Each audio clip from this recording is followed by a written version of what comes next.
Esta é a história do dia da Rádio Observador. Como Portugal protege mal as nossas crianças.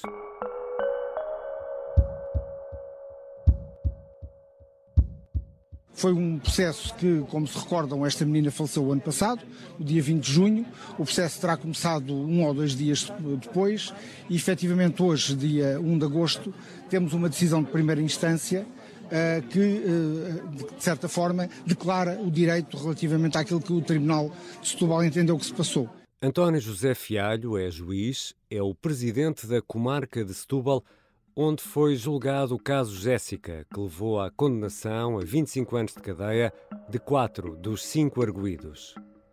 Uma criança, de apenas 3 anos, foi alvo de maus tratos e viria a morrer em junho de 2022. O julgamento ficou concluído cerca de um ano depois, a 1 de agosto.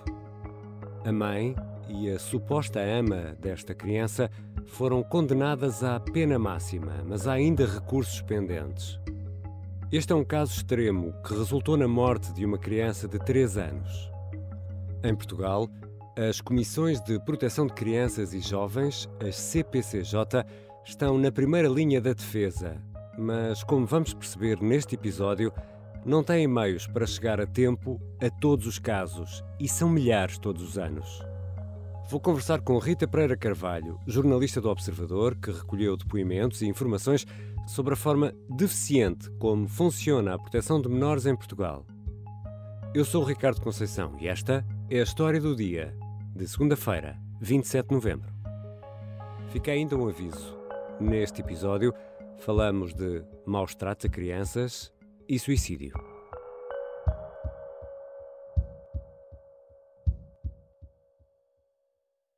Bem-vinda, Rita. Olá, Ricardo.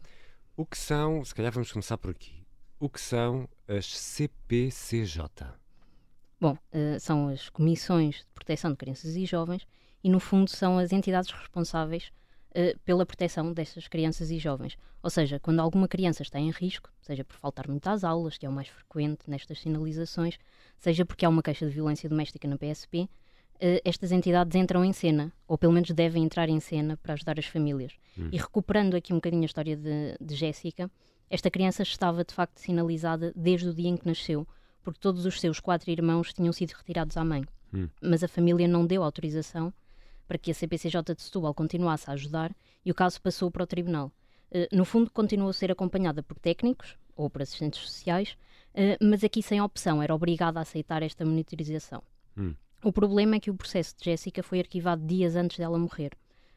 Ou seja, aqui ninguém percebeu que esta criança estava em risco. Portanto, este era um daqueles casos em que ouvimos aquela expressão que infelizmente se tornou habitual nos últimos anos, que é a criança estava sinalizada, é isso? Sim, exatamente. E Rita, há uma dessas CPCJ por conselho, por freguesia, como é que isso funciona? Haver uma CPCJ por freguesia seria excelente, tendo em conta o elevado número de processos que existe. Mas o que existe é uma CPCJ por cada município, sendo que os municípios com mais habitantes têm mais do que uma comissão. Por exemplo, Lisboa é um desses casos. Como tem uma densidade populacional maior, há 4 comissões. E mesmo assim não são suficientes porque existem mesmo muitos casos em Lisboa. E quem é que faz parte? Bom, esta parte é muito específica e é definida por portaria. Cada comissão tem de ter pelo menos 5 elementos. E tem de haver pelo menos um representante do Ministério da Educação, que é normalmente um professor, um representante da Saúde, que é normalmente um médico ou enfermeiro, um representante do Ministério da Segurança Social, que normalmente é um assistente social, e depois um representante de uma IPSS e outro do município. Nestes dois, tanto da IPSS como do município, é também normalmente um assistente social, mas pode ser outra profissão. Mas essas pessoas estão em dedicação exclusiva? Falavas aí de milhares de casos, por exemplo, em Lisboa, ou não? Há pessoas que estão a tempo inteiro nas comissões. O que não há é trabalhadores exclusivos das comissões, ou seja, todos os membros das comissões são emprestados por outras entidades, pelas escolas, pelos centros de saúde, pelas câmaras municipais. E este é um dos problemas, aliás, das CPCJ. Vamos olhar, por exemplo, para a saúde. Há falta de médicos e enfermeiros a nível nacional. Obviamente, os centros de saúde não vão emprestar um enfermeiro que é necessário para atender doentes. Posto isto, o que é que acontece? Em vez de cederem um enfermeiro ou um médico a tempo inteiro, cedem apenas 2 dias por semana ou umas horas durante a manhã. Aliás, uma das assistentes sociais com quem falei contava-me que está à espera de um representante do centro de saúde há 2 meses, porque não há ninguém disponível. Há 2 meses. Exatamente. E falaste aí nos grandes centros urbanos, como Lisboa, onde há milhares de casos, infelizmente. Imagino que no interior, se calhar no interior norte, não haverá tanta pressão. Quantos casos é que estas comissões devem ter por ano e depois como é que é? Dividem por cada um dos elementos? Como é que funciona? Como é que sabemos quantos casos cada uma destas pessoas tem? Bom, a Comissão Nacional, que é uma espécie de entidade de chapéu destas comissões, dá um teto de 40 casos por cada técnico. Mas não é isto que acontece. É quanto? Temos relatos de assistentes sociais que têm mais de 120 casos por ano. Portanto, muito acima daquilo que é recomendado. São 3 vezes mais. Exatamente, 3 vezes mais. Portanto, 40 casos e algumas destas pessoas têm de lidar com 120 casos. E quantos casos, falavas em milhares, mas gostava de perceber isto melhor. Estes milhares são quantos? Quantas crianças sinalizadas temos em Portugal? O relatório do ano passado, que são os dados mais recentes que nós temos, apontava para mais de 76 mil processos. 76 mil? 76 mil processos. Dentro destes processos pode haver mais do que uma criança, não é? No fundo são famílias com mais do que uma criança. Não temos os dados específicos de quantas crianças são acompanhadas. Temos o número de processos.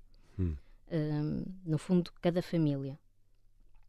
Fazendo as contas e sabendo que há quase 2 mil técnicos a nível nacional a trabalhar exclusivamente nos processos, temos cerca de 40 processos por cada técnico, que no fundo é aquele valor indicado pela comunidade. Tal rácio recomendável. Exatamente. Mas isto é uma média, não é? É a conta que nós estamos aqui a fazer, porque, como já percebemos, há municípios que têm muitos processos, como é o caso de Lisboa, e há outros que têm, por exemplo, 20 processos. Zonas do interior, com pouca gente, há obviamente com menos poucas processos. Crianças, não é? Exatamente, muito poucas crianças e, portanto, há menos processos. Já voltamos à conversa com a jornalista Rita Pereira Carvalho. Se não temos quantidade ou recursos humanos para atender a todos os casos, como fica a qualidade da proteção dos menores?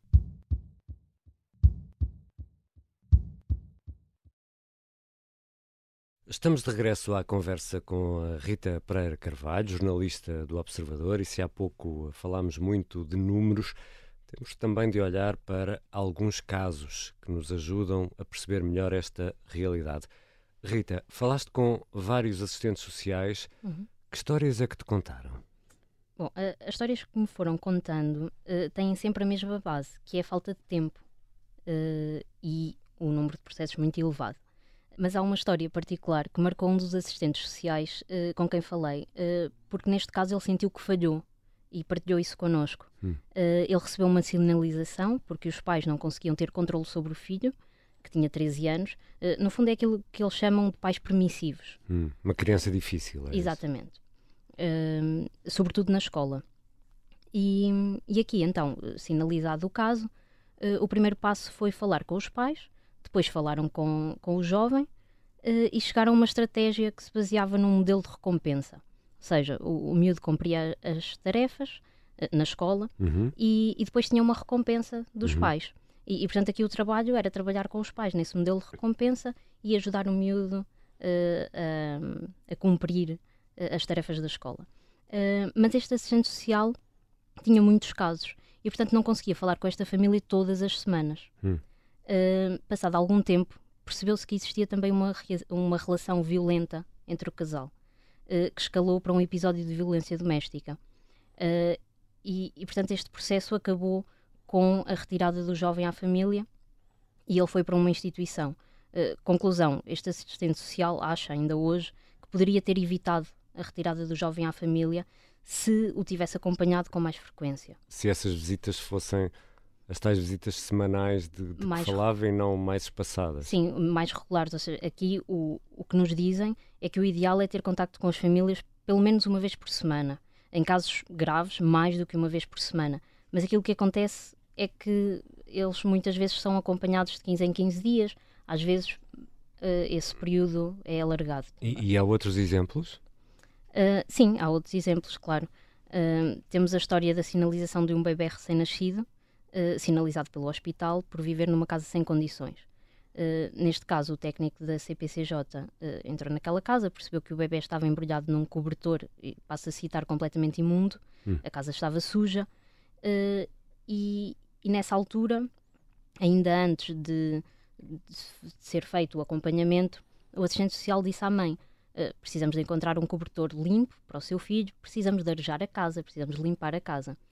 E ele voltou na semana seguinte e o bebê estava de facto embrulhado num cobertor limpo, mas estava no meio do corredor e com as janelas todas abertas. Estava no meio de uma corrente de ar, é isso? Exatamente, ou seja, esta mãe no fundo seguiu todas as indicações, mas não conseguia perceber que podia expor o filho a correntes de ar. Claro. E por aqui ficou a perceber-se logo que era preciso passar naquela casa mais vezes, não só uma vez por semana ou de 15 em 15 dias. Mas aqui havia outra vez falta de tempo. Portanto, o que é que este assistente social fez? Como a casa ficava no seu trajeto para casa, saía da CPCJ e já depois do horário de trabalho passava em casa daquela família para conseguir garantir que estava tudo bem com eles. Portanto, aqui é um exemplo da falta de tempo e de como os técnicos têm de contornar muitas vezes a falta de tempo. Ou seja, estás a dizer que já fora do horário de trabalho, portanto, há um horário também para estas comissões funcionarem, porque isto é algo que me faz um pouco confusão, porque infelizmente, e todos sabemos isso, a violência não tem horas, não é? Não, Nós claro. nunca sabemos quando é que vai. Se há um caso de emergência, como é que é? Como é que funciona? Sim, no fundo a CPCJ funciona 24 horas por dia, Ok. mas os técnicos que são emprestados a estas comissões têm um horário, Claro. obviamente. E normalmente são chamados fora do horário de trabalho em casos urgentes. Ou seja, se houver um caso urgente dentro do horário de expediente, está tudo bem, eles reorganizam a sua agenda. Se for fora do horário de trabalho, aquilo que nos dizem é que depende muito da boa vontade dos técnicos, porque não são pagos por ir. Por exemplo, nós temos um caso de uma assistente social que foi chamada num fim de semana porque a mãe tinha ido para uma feira popular e tinha deixado a filha sozinha em casa. E portanto isto aconteceu à noite e ela teve de ir trabalhar, estava de fim de semana a descansar, e teve de ir trabalhar, e obviamente que essas horas extras não são pagas. E já explicaste que não há uma dedicação exclusiva, por exemplo, nos casos dos médicos ou dos enfermeiros, que se tem de dividir entre várias tarefas. Ainda nestes casos, e olhando aqui também para a questão da saúde, e há uma vertente aqui fundamental, que é a da saúde mental. Ora, conhecendo o país como nós conhecemos, há uma resposta eficaz e atempada da saúde mental a estes casos? Pois, este é de facto um problema, e há aqui uma questão a sublinhar, que é as comissões não conseguem trabalhar sozinhos. Os técnicos sozinhos não conseguem fazer nada. No fundo, eles têm de falar. Em equipa, não é? Exatamente, eles falam com as escolas para arranjar estratégias, falam com os centros de saúde, com os hospitais, para arranjar aqui uma rede de apoio. E nós falamos com muitos assistentes sociais, de norte a sul do país, e a questão da saúde mental era sempre referida. Um dos casos que nos chegou é particularmente grave, e conta a história de uma jovem de 13 anos que tentou o suicídio em casa, com comprimidos, foi levada para o hospital e regressou a casa. Não ficou internada. E já em casa tentou novamente o suicídio e foi levada outra vez para o hospital e foi outra vez mandada para casa porque não havia vagas no internamento. E portanto, aqui há um problema, porque não existe uma resposta rápida na psicologia nem na pedopsiquiatria. Há consultas de psicologia que demoram 6 meses. 6 meses? Para acontecer, sim. Para casos desses, como por exemplo acabaste de relatar? Sim, exatamente. E as comissões também têm um tempo limite para acompanhar os casos, e muitas vezes a resposta da psicologia ou da pedopsiquiatria chega já depois de concluído o processo. Portanto, é muito difícil, às vezes, também encontrar aqui estratégias num tempo muito curto. E obviamente, tentaste falar com o Governo, com a tutela política de tudo isto. Sim. Qual é a resposta oficial para a forma como o sistema está montado, como o sistema está a funcionar, um sistema que devia proteger os cidadãos que estão no topo da lista dos mais vulneráveis, que são as crianças e os jovens. Nem vamos falar dos idosos, mas vamos falar das crianças e dos jovens, que são seres altamente vulneráveis. Como é que o país protege estes cidadãos? Pois, este é outro problema também de resposta. No ano passado, depois da morte de Jéssica, o Governo anunciou a criação de um grupo de trabalho para criar aquilo que eles chamaram um modelo uniforme de proteção de crianças e jovens. Mas, de facto, até agora nós não sabemos que modelo é esse, que conclusões saíram daquele grupo de trabalho. Mas esse grupo de trabalho já acabou o trabalho? Já acabou o trabalho, já entregou o relatório. O relatório, a última resposta que nós temos do Ministério da Segurança Social é que o relatório estava a ser analisado pelos respectivos ministérios, Justiça e Segurança Social. Isso há quanto tempo? Temos ideia? Há cerca de 2 meses. Há 2 meses. Exatamente. E sabemos também que foi criado recentemente outro grupo de trabalho para alterar a lei tutelar educativa e que tem, curiosamente, como base as conclusões deste relatório. Desde que ainda não se conhece. Que nós não conhecemos. E nós temos insistido muito para ter as conclusões desse relatório, para ter o relatório, as conclusões, para que nos digam alguma coisa, e a resposta é sempre a mesma e é silêncio. Nós não temos sequer resposta. Rita, só para ver se eu entendi isto bem. Portanto, esta reforma ou a mudança na forma como tudo isto está a funcionar está entregue a um grupo de trabalho. É isso? Está entregue a um grupo de trabalho que já acabou o seu trabalho, mas as conclusões não são conhecidas. Obrigado, Rita. Obrigada.